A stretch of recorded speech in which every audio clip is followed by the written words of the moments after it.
Hello दोस्तों, study आपसे दूर नहीं चैनल में आप सभी को स्वागत है। आप लोग अगर इस चैनल पर नए हैं तो मेरे चैनल को सब्सक्राइब करें और वीडियो को ज़रूर एक लाइक करें। चलिए प्रश्न को स्टार्ट करते हैं। हम लोग मैट्रिकुलेशन यानी बोर्ड एग्ज़ाम का प्रश्न सबसे इम्पोर्टेंट प्रश्न है जो आपके एग्ज़ाम में आना ही आना है। प्रश्नावली संख्या 1.3 का प्रश्न संख्या 1 है। सिद्ध कीजिए कि √5 एक अपरिमेय संख्या है। चलिए इसको हम लोग प्रश्न के थ्रू सॉल्व करते हैं तो देखते हैं। प्रश्न संख्या हमारा 1, तो प्रश्न हमारा है सिद्ध कीजिए कि √5 एक अपरिमेय संख्या है।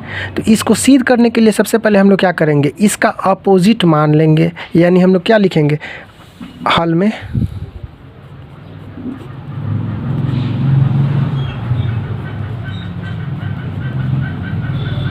माना कि √5 एक परिमेय संख्या है। ठीक है, तो आप लोग को पता ही है कि परिमेय संख्या किस रूप में होता है। तो परिमेय संख्या होता है हमारा p/q के रूप में। तो लिख लेंगे √5 = p/q। और जहाँ p और q क्या होता है, एक सह अभाज्य गुणनखंड होता है। आप लिख सकते हैं ऐसे p और q सह अभाज्य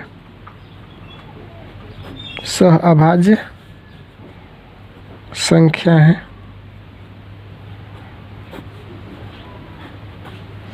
सह अभाज्य आप लोगों को कन्फ्यूजन हो रहा होगा। इसका मतलब p और q का हम HCF निकालेंगे। HCF p और q का निकालते हैं तो क्या होना चाहिए 1। यानी जो संख्या मतलब जो संख्या दिया हुआ है, यानी दो संख्या p और q है, इसका अगर अभाज्य गुणनखंड हम लोग HCF निकालते हैं, अगर 1 आता है तो इसका मतलब हम कह सकते हैं कि वह एक दूसरे का सह अभाज्य संख्या है। उसके बाद से हम लोग क्या करते हैं, इस दोनों तरफ ये संख्या का दोनों तरफ वर्ग करने पर, दोनों तरफ वर्ग करने पर, जब दोनों तरफ वर्ग करेंगे तो क्या होगा, √5 का स्क्वायर p/q का स्क्वायर। इसको ये स्क्वायर से स्क्वायर कट जाएगा, यहाँ पे हो जाएगा हमारा 5 और ये p² और ये हो जाएगा हमारा q²।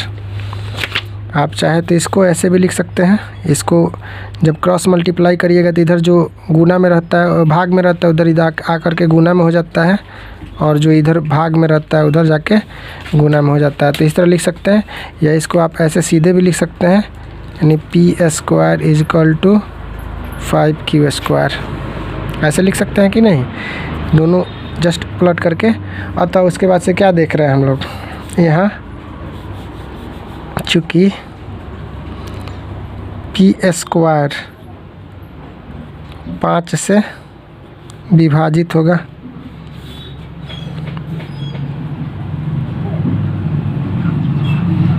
विभाजित है। ठीक है, क्योंकि जब ये p का गुणनखंड यानी q और 5 है, q और 5 है, तो जाहिर सी बात है कि 5 p को विभाजित करेगा। लिख सकते हैं कि नहीं, इसीलिए हमारा p जो होगा, p भी 5 को, यानी p भी 5 से विभाजित होगा।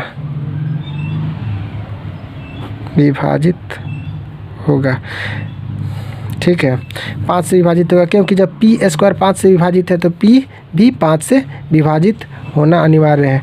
और उसके बाद से हम लोग क्या करते हैं, अतः पुनः मानते हैं,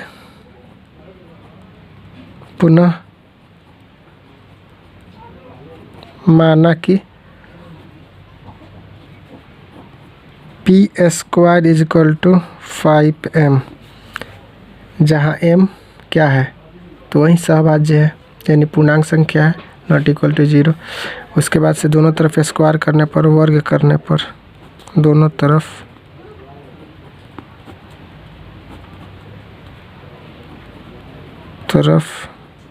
वर्ग करने पर जब और करेंगे तो सॉरी पी इजकल टू माना कि इतना है तो पी स्क्वायर, ये दोनों तरफ 4 करेंगे तो पी स्क्वायर और यहाँ इसका स्क्वायर करेंगे तो क्या हो जाएगा, यानी 50 25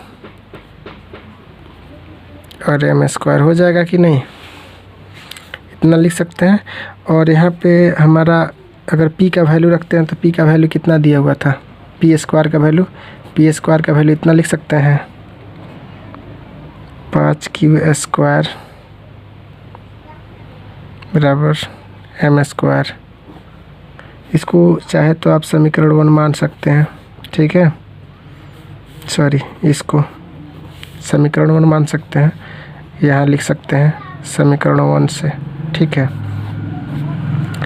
अब ये इधर जब गुना में है उधर जा कर के डिवाइड हो जाएगा या भाग काट, इसको काट भी सकते हैं, 5 4 25 यानी 5 एम स्क्वायर हो जाएगा कि नहीं। ये जब इधर जा कर के बराबर के इधर डिवाइड में होगा तो 5 1 5 25 कट जाएगा आराम से। चूँकि क्या दिख रहा है अब, चूँकि क्यू स्क्वायर 5 से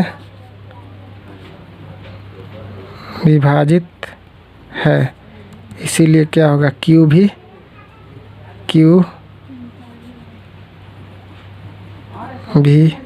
5 से विभाजित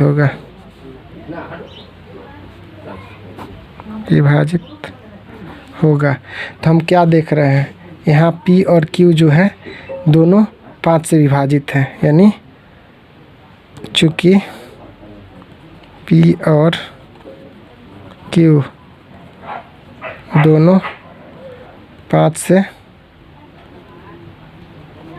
विभाजित हैं, ठीक है। जब दोनों 5 से विभाजित है तो क्या हुआ, हमारी मान्यता गलत हो गई, अतः हम लोग लिख सकते हैं, अतः हमारी मान्यता का विरोधाभास स्थिति